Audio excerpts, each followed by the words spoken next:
The graphic novel format, it's interesting because when Jenny and I were growing up, we read probably equal amounts of picture books like Dr. Seuss and Charlie Brown comics.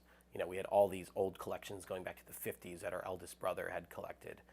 And so we were just used to reading comics, and it just seemed natural that you would learn to read from reading comics because you have the pictures and you have the words right there, and they kind of guide you along hand in hand.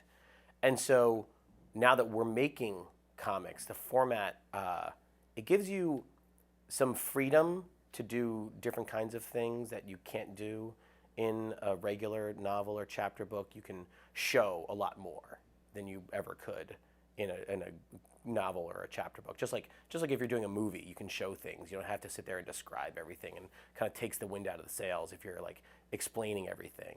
Instead, you're showing every single thing that's happening, which is amazing.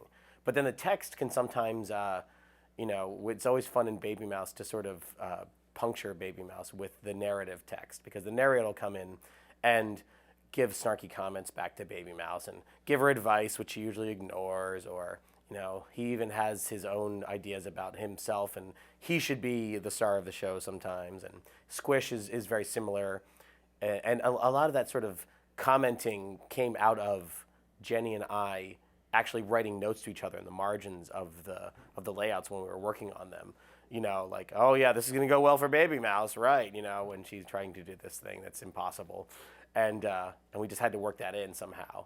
And Squish, same thing. We have these little arrows that sort of like make fun of Squish, but also identify things. So you can have sometimes a really concrete way of just cutting straight to the point, like saying Squish, he's an amoeba, a single-celled organism, and really get some information across very quickly.